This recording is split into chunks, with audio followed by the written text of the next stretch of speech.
Welcome back to Corporate Strategy, the podcast that could have been an email. I am Antonio. Joining me today is my lovely, beautiful co-host, Bartholomew. Excuse me? Wait a second, that's not right. Michael. Wait a second. Bartholomew. My wife and I were debating getting another dog this summer. Oh, no. And we were talking about names. I feel like Bartholomew is a great dog name. You know, that's Bart You like that? Simpson's Christian name. Yeah. It's like a formal name, you know? That's the way I like to say. Like, if we had a cat, I think I'd want its name to be Maurice as its formal name. But then as its short name, you can just go Mo. What if I Isn't that one up you cool? here? I mean, it is cool. It is cool. I like it. Are you gonna call Bartholomew Bart? Are you're I gonna feel like? yeah. Okay, so why not just ditch Bartholomew and go Bartleby? I feel like that's aggressive. No, not at all. Hey, Bartleby, come here. Bartleby, sit. Bart, Bartleby, Little plan the Bartleby. uprising. Come on, Bartleby, plan it. Go plan the uprising. Let's go. Are you saying Bartleby or Bartleby. Barnabas? Bartleby. Bartleby. Yeah. Bartleby. Sounds like A when neighbors in You way. got it. Yeah. It's Bartleby. an Irish A. It's You an know? Irish A. Thank you. I've been trying to tell people that for years. They don't believe me. People don't understand. They don't understand the People Irish just aren't A. cultured. No one gets it. They're just not cultured like you are. They That's the really, issue. or you who knows about the Irish A. Bartleby. Bartleby. Hey, speaking of Bartleby, how you doing? How's life? Good. Yeah? It's rolling. Life's rolling. Like a stone? Time's flying. Q1 is over. We're into Q2. Q1 in the bin and done. Q2, what's new? I don't know what is new. I'm asking you. Yeah, that's asking good. you. I'm trying to think. We had a fun week. Corporate Yeah? strategy had a fun week. Did we? If you missed it, we You missed it live all. streamed Roller Coaster Tycoon on YouTube. So go back, watch it. It was a lot of fun. We sat right behind Mr. Antonio here, and we played Roller Coaster Tycoon. You can actually see your little desk mat right here, your Yeah, keyboard you can and see mouse it. pad. That's right. I Yeah. wasn't joking when I said I have a Roller Coaster Tycoon desk mat. It's It was legit. so good. But I think we did pretty good. We got a lot of views on it. A lot of people said I did pretty good, which I'm pretty shocked at because it was quite terrible in the beginning. But I think we did a good job. We made a good team and we made a good park, and it was thriving. You know, Big Rock Twist will never be The big forgotten. rock. What about Drip, drip, drop. Drip Drip Drop? And don't forget Sonic. Boom! Oh, Yeah. the Destroyer. We're just The giving you some Destroyer. names. The Yeah. Destroyer. Oh. The Wild Ricochet. We just had some awesome names. Rowboat 1. Hot Dog Stand And- 1. Yeah. And we gave out free hats and free balloons to everybody just to raise the NPS as high as we could. And it was awesome watching those dudes running around with colorful balloons and little hats. It was Who the can best. forget Two Bin Jim? Who could Two forget? bin Jim. Two Bin Jim. He had one job doing it was cleaning two bins. He literally just had one little foot area. Two One bins. and little he did foot his area. job. Two Bin He Jim. did it well. That was a lot of fun. If you didn't see our Roller Coaster Tycoon stream, let's say you're a listener of the pod and you've only ever listened through pod platform, do check out our YouTube. It's YouTube at Corporate Strategy. Is it? I don't know. Actually, it might not be. Yeah, I hope so. Find our channel on YouTube. That you know how to find things. I don't need to spell it out for you. Use AI. Watch this stream. It was a really good time. First time we've done something like this, and it was super fun. It was awesome. I'm so excited to do more of those. Like after we did that one, we were like, I am pumped to do a ton more of these as frequent as possible. So I the think next tune in, challenge. subscribe. Yeah. Subscribe to YouTube, and then I want to hear from you, not you, Michael. father of Bartleby. I want to hear from our audience. If you're not in our Discord, get in our Discord. We got two options to force Michael to project manage something next time. And I want you to pick. So you've got a choice of make Michael manage Jurassic Park or a hospital. So take your pick. Go on Discord, make your voice be heard. We want to know what he will manage next. So that's up to you. Just realize in both cases lives are on the line, which is just an Listen, upgrade. I chose software engineering to have very low risk in my career and not to hurt people. And Yeah. you're putting me in these situations, and I don't appreciate it. What is okay. So let's just dig into this for a second. What is theoretically worse? Managing a park where the dinosaurs potentially kill people, and you have that on your hands, right? Like I managed the park. The dinosaurs killed the people, but I didn't kill the people. Or managing a doctor's office where we're trying to help people, but sometimes helping kills people also. Like, I what would would you rather much have rather. weigh on your conscience? I sit like very, very far on the Jurassic Park side. Okay, yeah. Because, I mean, dinosaurs just doing what dinosaurs do, right? Yeah. And I mean, also, it's a miracle that a dinosaur is even here, right? It's like, you got to risk it sometimes for the biscuit. When you go to Jurassic Park, you are signing a contractual waiver with yourself saying there is a possibility I get eaten by a Yeah. dinosaur. There is 100%. this possibility. So Yeah. A hospital, it's like you're genuinely trying to help somebody, yeah, and and then it there's a might not chance happen. you could kill, which would Yeah. be awful. I would hate that pressure. But also, anybody who does that, thank you, because we could not live in this world without you, and we appreciate you. And I don't want your job. Also, shout out to the people who empty the trash bins at the hospital. A Yeah, lot of two bin gyms out there doing some real lot. disgusting work in a place full of sick. Y'all are the real heroes. We appreciate Yeah, you. 100%. Those people who just monitor that one floor, all the trash bins, you are the best. How are you? How was your week? I am doing yes. Yes. I Okay. am doing so yes right now. I just got back from a medical massage. I want to clarify it was a medical Ooh, massage. It was painful, right? Like it was focused on okay. my neck and my traps. They did some cupping. I'm completely red in the back. Uh, Ooh. Hey, if anybody wants to see it, he's taking his shirt off right now. I am log into the YouTube to see that and happen in real time. Uh, I am a little combination of like tired, Yeah, relieved, and happy. It's almost the weekend, so I'm in a very interesting spot right now. But I'll tell you this much: I don't hurt, which I did that's earlier good. today. So improvements all around. Was this scheduled or was this an emergency massage? Was the massage scheduled? Yes. Yeah. Yeah. Yeah. Okay, so you weren't like you didn't wake up this morning and be like, I need this. Let's get Uh, runbooks. I needed it on Monday, which is when I texted and was like, Mm. "Hey, do you have any availability this week? I need help." So yeah, it's been Is it like now. a chiropractor or is it like a massage It's an massage? actual massage therapist. Okay, Yeah, interesting.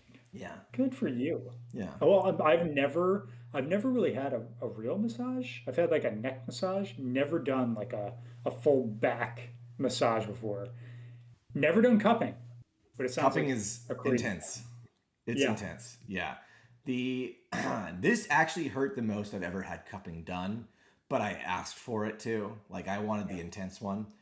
I mean like the way I would describe it for those okay, step back. For those that don't know, between your skin and the rest of your body is this like magical layer called the fascia. And I'm not a doctor, so that's as far as I want to get on that description. But basically, the fascia is it can get tight and it is very important for your body. And the idea behind cupping is these cups, they look like cups, but they're kind of silicone squeezy type things. They'll put right. them on your back and squeeze all the air out of it. Very, very tight. Like your skin gets like pulled up Yeah. into the cup like a blister. And it feels like you're being pinched. That's the best description I can come up Mm. with. It's just it feels like you're being pinched, but the pinch can move. That's what they do. They grab a bunch of your skin and fascia and they move it up and then move it down and then move it up and move it down. And they put on your weak spot and they let it sit there for like 5 minutes. And then when they massage it afterwards with positive pressure, because cupping is negative pressure, massage is positive pressure, it helps loosen things up. It helps them get more deeply into the muscle. And for me, it just makes me feel much less tense in the shoulders or the traps where I carry my tension. So it's great. It hurts so much in the moment. Oh, I bet. But it's good. You're feeling better now. But I can totally see how something like that is more exhausting than relaxing. Yes. And you kind of look like an octopus after, don't you? Like you just got a big old tentacle slapped across your back. It is funny because I come in there and I'm all, and again, you can only see this on the YouTube. I come in there and I'm all like crunched. So I'm like, I've been hunched over my laptop all week. My shoulders come forward. I am the extended man. And when I get up from the table afterwards and get dressed and come back out, she'll be like, "Oh, how do you feel?" I'm like, "Can you not tell? I am light years better than I was when I came in here." So it for awesome. me, I need it. It's a maintenance thing. I've tried going without it, and what ends up happening is I just get really, really knotted up and stressed. So I think it's the price we pay to have hunched over the desk jobs that bring a lot of stress, sadly. 100%. You remind me of like when you were a kid and you had like a suction cup thing, Yeah. like either to put something on a wall or whatever, Yeah. and it would always be funny because like you'd slap it against your forehead. And you're like, "Hey, Yeah. check it out! It's stuck on my forehead." But then you take it off your forehead and it leaves like this massive mark, and you're Oh like, yeah. "What did I do? This might be there for days." It is there. For me, I usually have the marks for about a week. Yeah. Yeah, Oh so my my God. I shoulders will be remember red for a week. I remember times like when I was a kid and this happened, like my friends would do it. And they would have this mark on their forehead for like a day or two, and it was the funniest thing in the world because just no one expected it, and it was hilarious. You're bringing up that fascia. You're unloosening it, Right? which is great. Feels great. Just That's hurts. good. Yeah. Highly I've recommend it. never done one.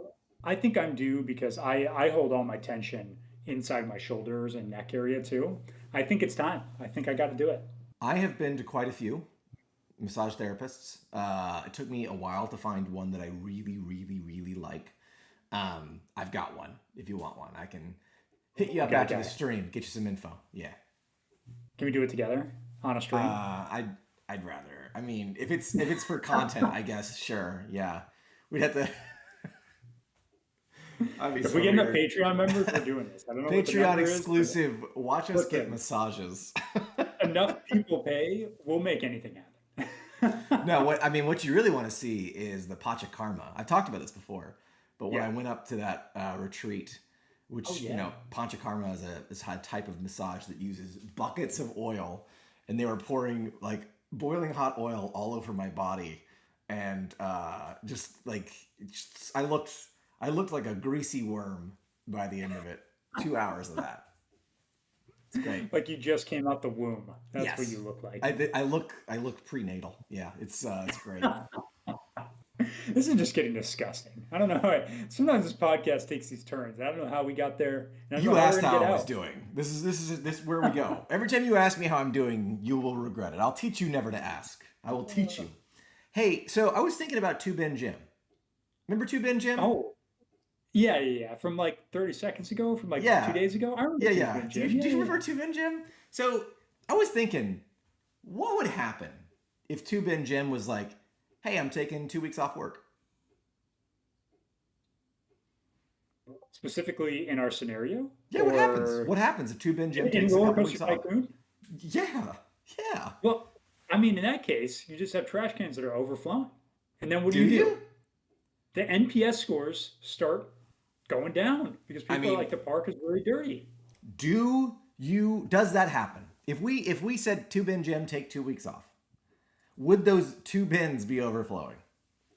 I think it depends. I think if we were a functional corporation, Were he would we? have redundancy. He would have redundancy. He'd have someone else, maybe like I'm trying to think of another good name and I can't do it. One Bam Jam. One that doesn't even make sense. What is a bam? I'm Why is he trying to come up. jamming? I couldn't come up with anything better than Two Bin Jim. It's so good. One bin Kim. One That could bin work. Kim. Yeah. But she only manages one bin. So Yeah, is she going to she's fill in gonna for have to two go double bin? duty. She might have to. She might have to go double duty. But that's what I think a functional organization would have. Is they'd have redundancy, they'd have a plan, and two Hmm. bin Jim would leave his duties in a written, instructed format so that anybody could follow it and do his job. That is what you would hope, right? Is that what usually happens? No, No. What almost never. happens? What happens when Two Bin Jim takes 2 weeks off work? And I don't know why Two Bin Jim only does things in twos, by the way, but this is how this guy operates. When he takes Takes two 2 weeks weeks off off work, work, what happens? You're his has two manager. kids, What happens? has two cars, two Yep. bin Jim. He's got two wives. You know, unfortunately, it's what I started with is the bins start overflowing. Yep. And until it becomes a serious enough problem, no one really does anything about it. They're like, I guess this is just isn't going to be done for 2 weeks Mm-hmm. until something very serious happens, like trash is on the ground and someone slips, and then someone, files a suit against the park. And now you got to worry about, well, who didn't clean it up? Who's responsible? And that's when everyone starts jumping into action when there's a negative repercussion. What if I told you, Michael, that this is not a hypothetical?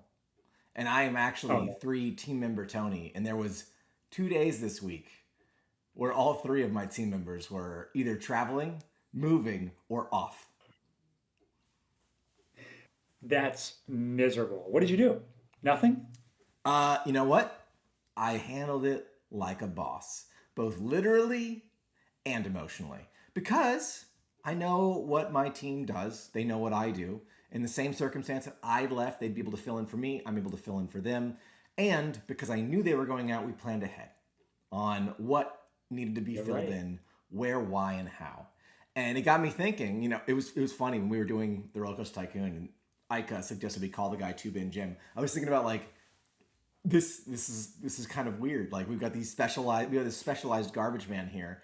My specialized team is AWOL, one for the entire week, and I've been in both sides where you have a specialist out and it is just an absolute nightmare because no one can fill in for them, or you've got a specialist that's out but they give you instruction. They set up, hey, this is what I need to get done this week while I'm gone. Everything else can wait. If you get any emails, just, unless it's an emergency, let it sit. There's two approaches to this, but I feel that it's worth digesting both from the manager side as well as the employee side, how you can make this as painless as possible. 100%. Where do you want to start? Employee side? Let's do employee side. I think that's probably the more interesting one to the non-managers out there. So, Yeah. in my humble opinion, IMHO even, I always would suggest at least giving a 2 week warning when you're going to be Yes. gone for any period of time. Right. You hit the nail on the head. It's what do you not do is you can't be mad if the day before you're trying to be out for a week, you say, "Hey, manager, I need to take next week off." And if you get the answer no, you can't be mad about that. Mm-hmm. You did not set anyone up for success, and you did not give them a heads up. You gave no one time to prepare or look at what's coming. You're really just leaving everybody hanging. And your team might be great, they might be able to pull through for you, but it's just the wrong thing to do. And giving adequate warning, like you recommended, is the first thing to do. Yes. Yes. And when you don't do that, not only does your manager lose stock in you, but your team does as well.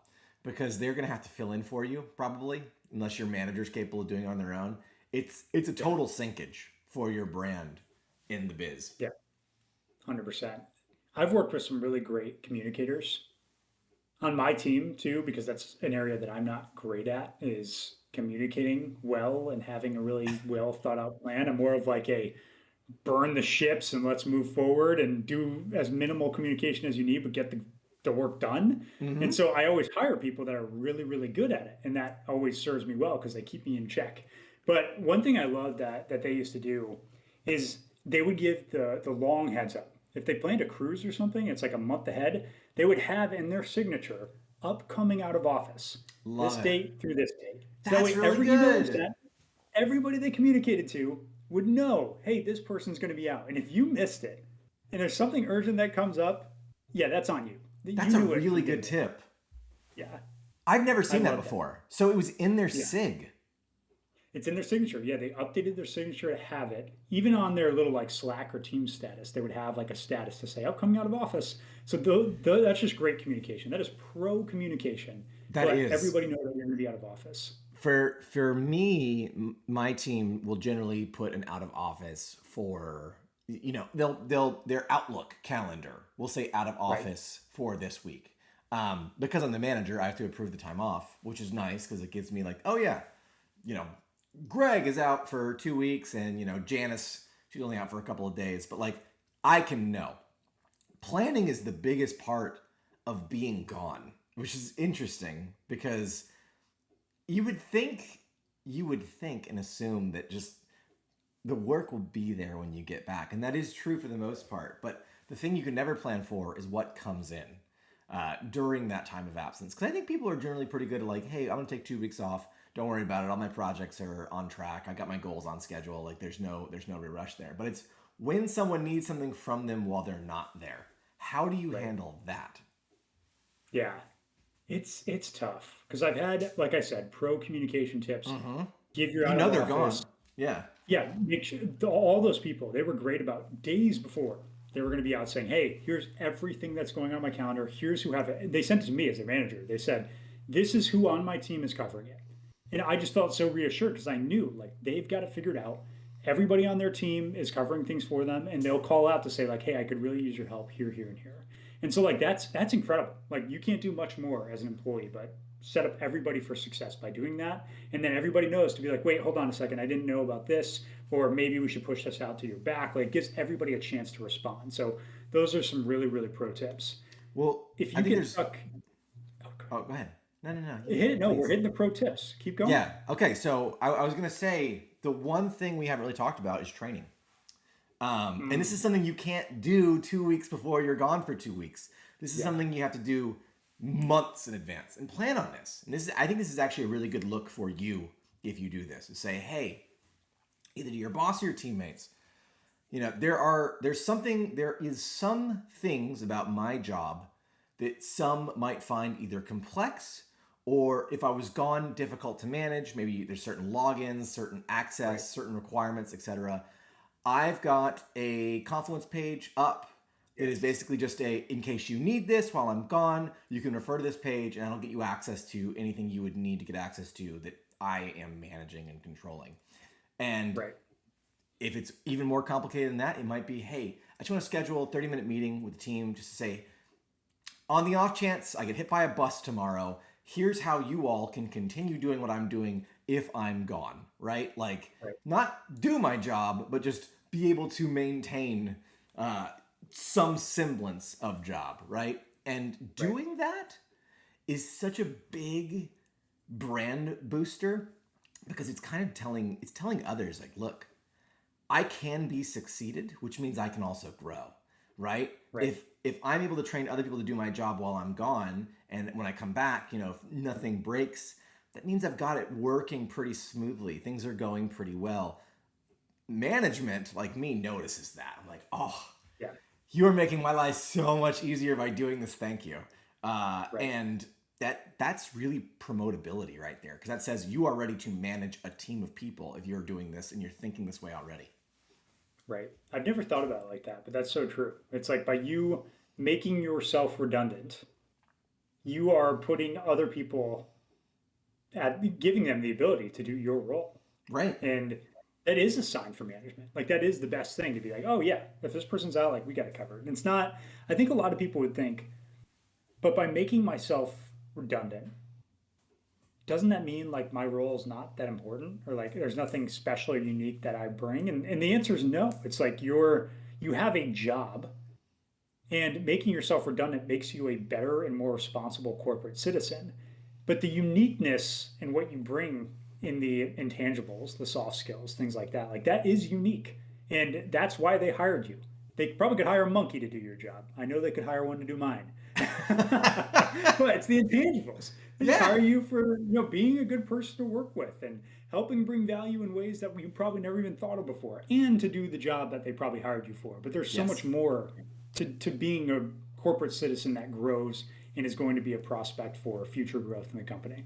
And good management knows that redundancy is never a bad thing. It's a great thing. You live for it. And let's say, two bin Jim's gone for 2 whole weeks. But those bins still managed to get cleaned while he's gone because 2 bin Jim made sure to tell 1 bin Kim, like, hey, sorry, you got to be 3 bin Kim this week. Here's my 2 bins. Here's how I clean them. Please just make sure you check that once a day. We don't want trash overflowing in the park. The customers get real upset and it affects our NPS score, and we're going to see it in the thought bubble when we click that top right button. When 2-Bit Jim comes back and everything's business as usual, his management, i.e. you and me, look at him and we're like, man, 2-Bit Jim's doing the good work, right? Like, I love the fact that 2-Bit Jim got some time away and nothing fell apart. 2-Bit Jim's doing good, right? Like, redundancy is great. It's interesting too, like when you think about it, and we've talked about this on the podcast before, like when you get into executive level roles, it's so much less about you. And I feel like doing that at an individual contributor level is getting you prepared to do that, to say, hey, I am preparing someone else or anybody else to be successful in my job. So yes, I'm ready for management, but also, I'm getting the value of my role still, even though I'm not even there. And I can go do other things while other people tackle my job. Like that's what the executive level role is about. It's you can't be the person doing everything anymore. Yep. You've got to let go, separate yourself from that and say, I'm a people leader. I train my people and my people are going to be able to do my job or anyone else's job. And like my team is going to be what shows the whole company that I am doing well. If my team doesn't do well, it doesn't matter how good I am doing individually. It has to be my team who's doing well for me to do well. And I feel like even though that's like a small step to get to that level, I think that's the ladder, right? Like I think back to like what we did. I didn't even put 2 and 2 together until now. But even when we were, working as small little software engineers, we were doing that. We were like, let's document everything. Let's have everything in a good spot, all organized. Like we were doing that without knowing it could lead to something like that later on. And I think it helped us through those management transitions. I thought you said I'm a people eater, and I was just like so lost for a few seconds there. Like, oh, revelations on the stream. So speaking of eating people, let's talk about the management layer, right? Because it is different. You mentioned something. Yeah. We didn't finish the thing you asked of like, okay, the person's gone and, they're the only person who can do this. What do you do? That is just meaning someone failed. No, someone didn't say, hey, 2-Bin Jim, make sure you have a plan. Make sure you delegate to 1-Bin Kim. She needs someone to do it. Like no one guided you to do that. And if you're a self-starter, you're going to do that automatically, what we talked about. But if that question gets asked and then they're calling you up in the middle of your vacation, it is more than likely your fault. Yes, you have failed. Well, and that's why I think it's important to talk about the management side, because let's say 2-Bin Jim is not a proactive person. This happens, right? Like, hey, when he's here, those bins is clean. But the second 2-Bin Jim ain't here, them bins is nasty. So as management, we have to look at that and say, okay, 2-Bin Jim is not a proactive person. That's fine. 2-Bin Jim does his job. Never going to get past being 2-Bin Jim, sadly. But as the manager, I got to make sure when he's gone, we're able to fill in for this. So it's a question of, do I talk to 2-Bin Jim about being proactive, about growth opportunities, about creating the best brand for themselves? Or do I accept the fact that 2-Bin Jim is just kind of 2-Bin Jim is quiet quitting on his job, all right? Like those bins is always going to be clean while he's there. They ain't going to be clean when he's not. And in that case, as a manager, I have to step up and say, okay, I got to go talk to Kim. I got to say, listen, Kim, 2-Bin's going to be gone. Didn't give us a lot of notice. I'm really sorry this is going to impact you negatively. But this is an opportunity for you to prove if you are able to do this. Think about how you could expand this or make this easier. Perhaps this is a growth opportunity for you, 1-Bin Kim, to maybe even take on an extra bin long term, and then maybe even another bin manager. Wow. The career growth is phenomenal here. I'm loving it. I'm loving every word that you're saying. 2-Bin Kim. Maybe even 3-Bin Kim one day. Maybe 3-Bin Kim. You never know what can happen. Kim, manager of bin harbingers. Ooh, that's a huge Harbin, step. harbingers. I'm dying. This is it's interesting too, like when you think about that. That's one way to do it, Mm-hmm. is go ask your team to step up and say, hey, you gotta cover it. Another way to do it is say, I've been there before. One Bin Kim may not be able to do this on her own. I'm gonna step in and I'm gonna do the duties for Two Bin Jim. That's Mm-hmm. another way to do it. That's what I There's did this pros and week. cons to doing that. That's what I did I this think week. I was gonna say, like, I think let's talk about the pros and cons of that. Of pro, it kind of makes you look like a hero to Mm-hmm. your team to say, hey, our manager is willing to step down and help with whatever needs to get done. It promotes, and I said that in a bad way, it promotes a positive team culture, was really what I was going for. Yeah. Well, in my case, in real life, my two bin gym, I was filling in for them this week, mostly just doing email communication and managing some of their projects, and it just made me appreciate the heck out of them. And I already did, but it's like, man, I'm so glad I have this person because even though they told me like, look, here's all you got to do while I'm out. It's not much, but like it is this. It made me realize like if they weren't here and I had this extra on my plate, I would have so much more gray hair than I have right now. Yeah, So there is that angle too, right? It's an opportunity to kind of show right. here's the value I bring. When I'm not here, here's the value you're missing, right? Like Yeah, that's an angle too. it's true. I actually like that. Of like that also brings the appreciation for what your team does Mm-hmm. when you may have gotten out of touch with it. I think to do something like that, you have to be someone who actually can do that job. There's some managers who have never done the role. They're just a manager of the team. They can't. They don't We have talked the about skills this. to do that Right. thing. Yeah. That And was so like for some not people too that's long ago. not an option. But I do think the better way to approach it is what you said of like go talk to the team and be like, hey, it's not that I can't do it. I could do it if I wanted to, but I need to help motivate my team as a potential growth opportunity for them to see like can they handle more of a workload? That's a Mm-hmm. big brain move right there for a manager. If that person, if you know truly that person is trying to like prove themselves, they're trying to grow. Now, if the person just wants to check in and check out and they're 65 and about to retire, probably not the right move, right? It's like just let one Big Kim do her thing. I'm going to step in and help just because that's what the team needs, and there's no reason to put that pressure on Kim. I do think the other big brain move is to coach to bin Jim to be like Jim, you got to put together a plan. If you're going to be out, what's the plan? Who's going to help cover your duties? How are you going to set us up for success? I do think that's the bigger brain move of coaching your team to do that because it's good for them and it's good for you as the manager, so you don't have more work to do. I love that because it's also good for them long term. Because when you Yeah, teach someone how to coach, they will then teach someone how to coach. And right. again, you're setting them up for long term success because they're learning, hey, I got to think about more than just me when I'm here. And again, when you think that way, that's upper level leader in management. Not Yeah, HR manager, where it's just like, oh yeah, I manage this team. No, that's leader level, right? Like, I think that is the difference between a leader and a manager. Is a leader is thinking about things, all of the parts of the machine and how it fits together, how they can help make it better, not just how do I make the parts work and walk away. yeah, exactly. Yeah, I think that's where a lot of people get caught. And I think the signs are if your manager, let's say you're the manager, and your manager comes to you and is like, "Hey, Two Bin Jim is going to be out." Like, what are you going to do? If they are coming to say that to you, it means you have not proven that you can manage those situations. Yep. I can tell you, like earlier on, when my team had a lot of high priority stuff to do at Universal, my manager did come to me because they were worried. They're like, "Hey, this thing is super important. You guys are on it. This person's going to be out for 2 weeks. They're critical. You got it covered." But like over time, I built that confidence to be like, they never even ask. They know it's Mm-hmm. like, hey, if I got 5 people out, it doesn't matter. I'm not going to go talk to them. I got it.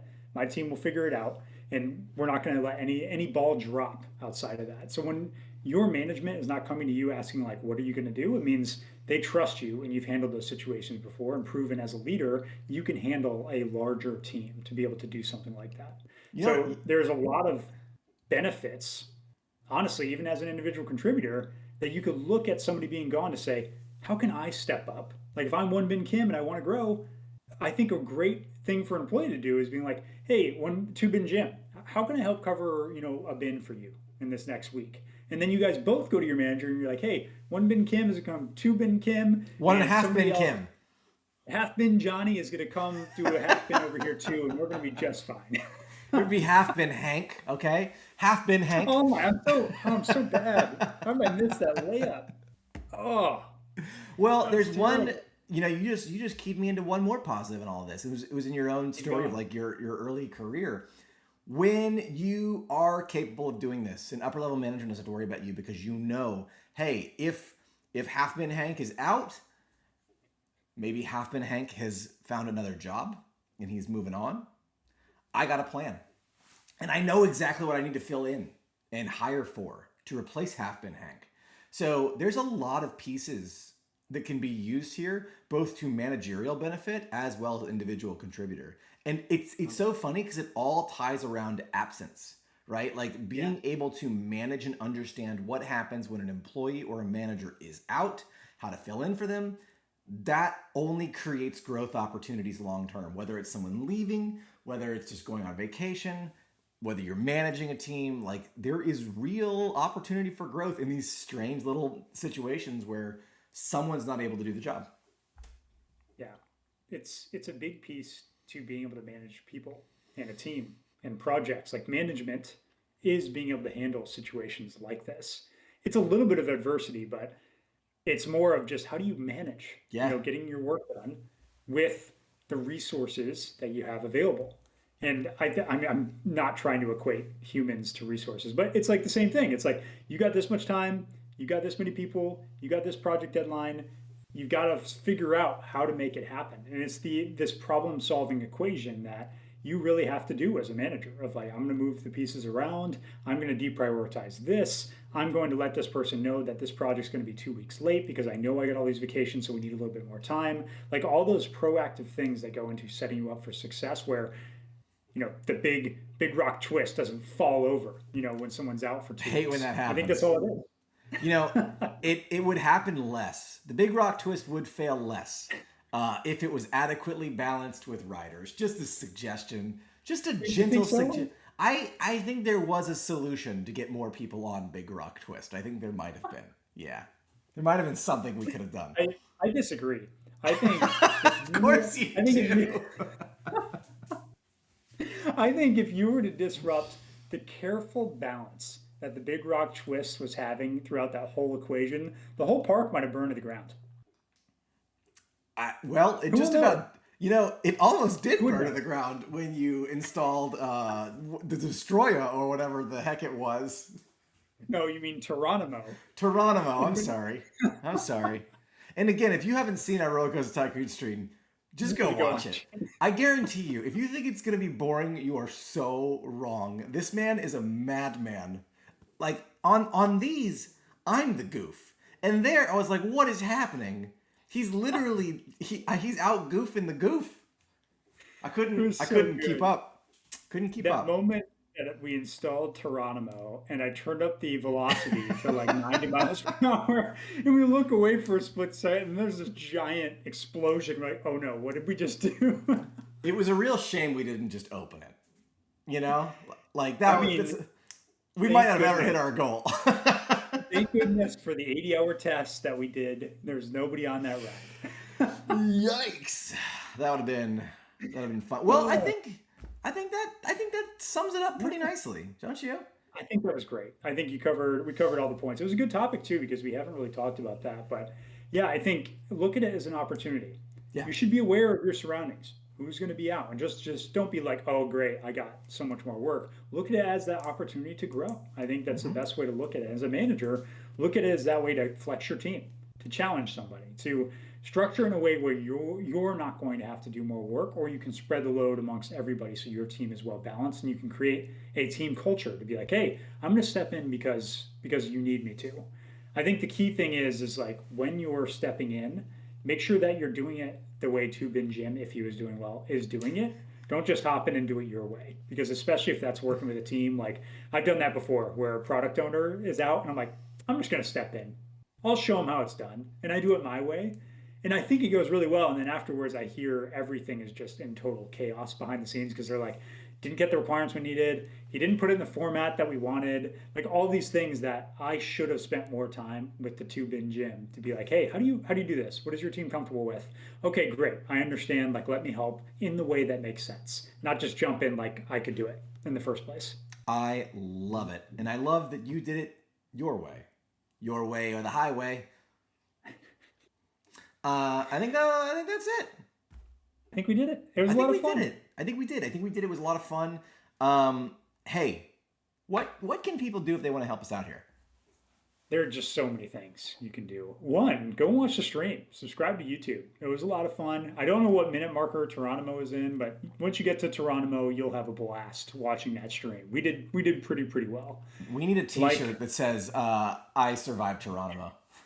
that'd be so good. A little like corporate strategy logo. I survived Geronimo on the back. Yeah, or one that just says Sonic dot dot dot, and on the back it goes boom. I love this. I would wear that merch every day of my life. But yeah, I think like, comment, subscribe, ring the share bell. the podcast. Please, Hey, please. We need, and we have Patreon. we do, and you know what? Did you know? There's something pretty cool on Patreon right now. Something Is there? What's that? something a little spicy. Something a Yeah. little spicy. Just a little spicy. We talked Secret about content? something we would never ever talk about on this podcast. We want to, but we wouldn't because I am still employed at a real company. So we do that kind of stuff in the dark, in the underground, like the Teenage Mutant Ninja Turtles. And you too can be a turtle if you sign up for our Patreon. So go to the Patreon. The link is in the notes. We have a $1 tier. We got a $10 tier. Every piece of dollar that we make, because dollars do come in pieces, goes towards the podcast operating funds. We actually have goals set. If we hit cash flow positivity, the first thing we are going to buy is an automatic tripod selfie stick monopod device that would allow us to really amp up our exclusive content. So hey, if you want to see us talk about something we would never talk about here, it's a dollar. It's a dollar a month. Like you spend more money on toothpaste. I promise you. A dollar a month for corporate strategy is not a big ask, and it would only create more cool and awesome and super secret spicy content for you if you sign up. So maybe check it out. I just texted Anthony this morning with a topic that I'm like, this has to be an exclusive one, but it's going to be spicy. It's going to be real to the workplace, and you're going to want to hear it. I think once Michael realized we could, go real off limits, taking the phone into the walking path, then it was like, oh, floodgates open. We're gonna talk about everything now. So if you want to hear that kind of stuff, go to our Patreon. Even if you don't want to pay, sign up because it helps our visibility. There's a chat. There's all kinds of things that you can find on the Patreon. Links to the podcast, links to this, everything. So check it out. It's a good place to keep up with all things corporate strategy. Agreed. Yeah. Well said. No, you did. No, you. No, you. It's always you. It's always been you. I love it. I think that does it. I think we've hit the end of our rope for yet another episode of Corporate Strategy. Podcast could have been an email. Please join our Discord, hang out with us, and until next time, stay safe.